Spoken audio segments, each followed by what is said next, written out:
Hi guys and welcome back to Switch Up. There are some great games on sale this week. Let's check out the best ones. You'll know by the price if it's available in your area, and you'll also know by the image whether there's a physical release available. A big thanks to our patrons who support us each and every month, and to all the new people that have joined that, we really do appreciate it. If you want to join our Patreon, then all the links are down below. Please leave a comment, let us know what you're enjoying this week, and as always, well, let's jump into the list.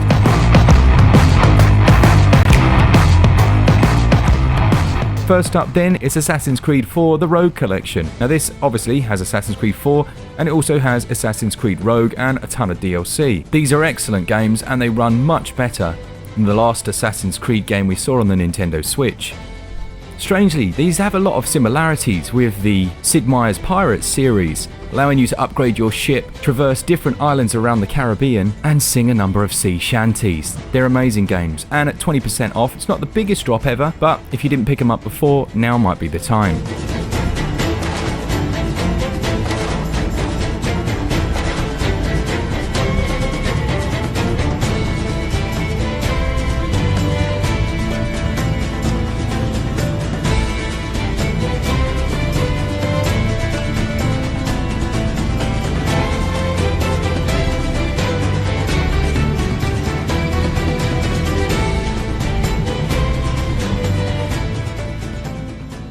Next up is a game called Overlanders, which is essentially Star Wars Pod Racer, if you ever played that title way back. Now, the visuals are quite nice on this one, the performance is decent. It's 90% off, which is a huge reduction, bringing it down to mere pennies, and that's the price I'd say it's worth picking it up at. There are a few issues here. The developer needs to do some work with stability, as I did experience a couple of crashes, which is just annoying and seems unnecessary on a game that runs and looks this good. But even with those few quirks, I'd still say it might be worth a pickup at this really reduced price. I've had a lot of fun with it, and sticking my Star Wars soundtrack on in the background, well, the nerd has been real with this one.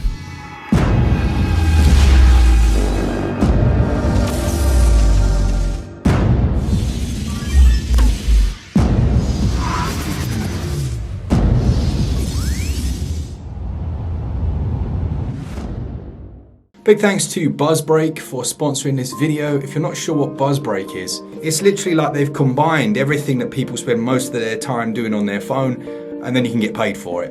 Whether that's for you or not, well, it's up to you really, but it's easy enough to get paid. Link it to your PayPal account. There is a referral code that you get as well that you can share with people.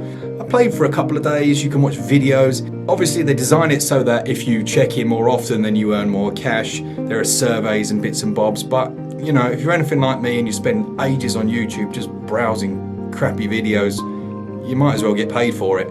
My referral code is right there on the screen. So if you want to add me, then go ahead. I've only got about 6,000 points left, but I've cashed those points out. You can only cash 2, 10 or 50 cents at a time, so I mean that's a bit of a limitation. But other than that, make some money while watching your cat videos. Cheers to those guys for sponsoring the video. Let's get on with it. Mable the Wood came out at the wrong time really. It was around about when we were having some of the best and biggest titles on the Nintendo Switch. I think it might have even fallen within Luigi's Mansion territory, but this is currently 50% off, which is a great reduction. Now if you're not sure what it is, it's a 2D Metroidvania, however it has a really interesting mechanic whereby you propel yourself in a strange way, almost like a hook shot. What's really interesting about this one is how you take on the forms of different creatures, so when you beat the spider boss, you can then become a spider and so on. It makes for a very fun experience, and one that is hugely underrated. Well worth picking up at 50% off.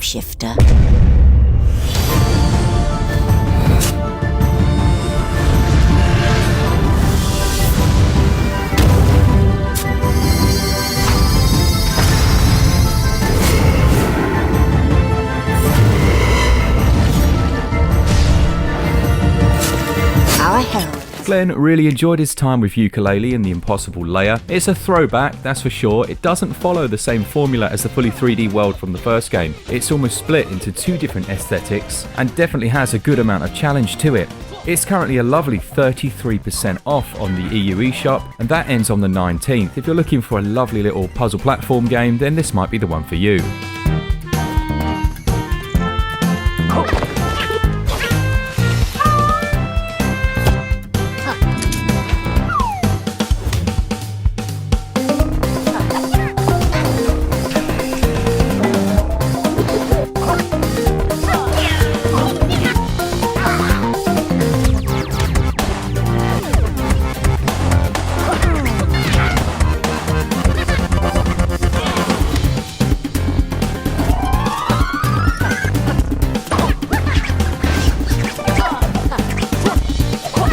I love it when developers respond to the feedback they receive on their game, and to be honest, when I reviewed American Fugitive way back, the performance was pretty shocking, but they've reworked on it and they've added a load of new things into the title.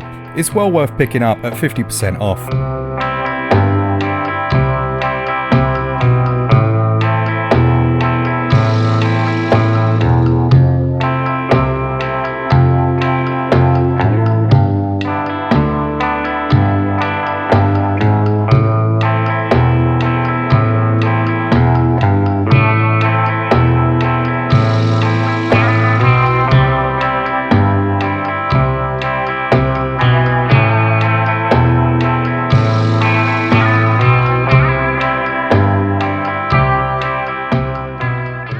Next up then is actually a game that you should avoid like the plague, and it's called Neverlast. Now when I saw this I thought this looks incredible, perhaps something like Hexen from back in the day, but unfortunately it has none of the love and care that went into the level design that made those so great. Why is it so bad? Well, firstly the performance is shocking.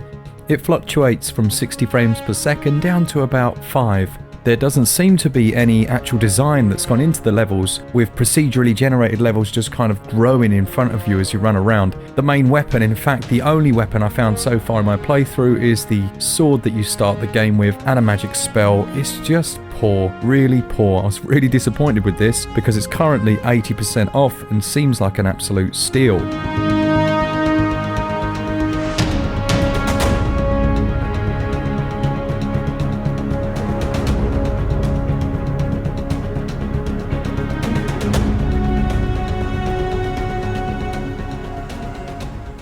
Next up we have the R-Type-like Black Paradox, which is a left-to-right shoot-'em-up based in space that has a roguelike element to it. You can upgrade your ship in certain ways with the currency that you collect as you go along. I really enjoyed the music, the visuals, and some of the boss fights are excellent. You can play this one 2-player co-op, and it's currently 75% off, bringing it down to nothing more than £3 really. That sale only goes on to the 12th, so if you like the look of this one then pick it up quickly.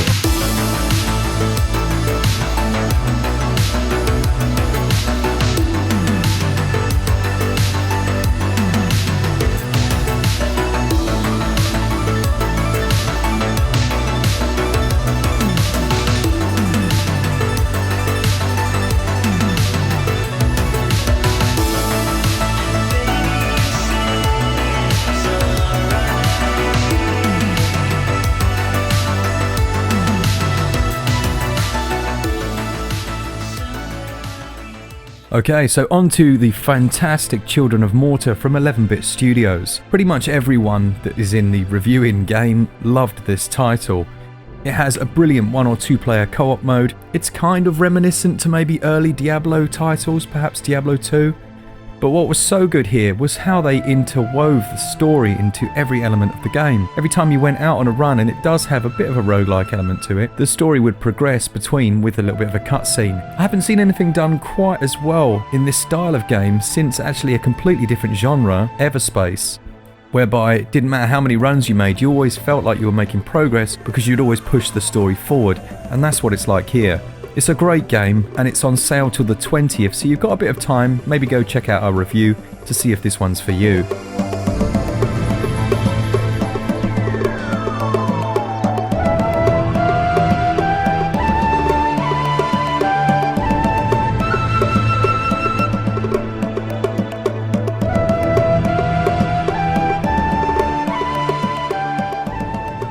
Okay, so Starlink Battle for Atlas has been taunting me. The amount of times it's been on sale and I thought, oh, shall I pick it up? Is it going to be any good? Is it going to be rubbish? But I've just held off. I just haven't picked it up until now, when it's 82% off, bringing it down to £12, which is an absolute steal.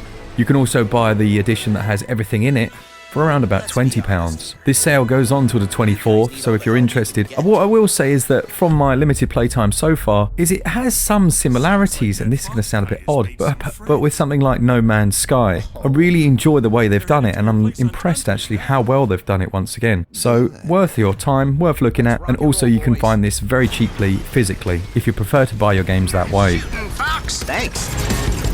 Bogey down.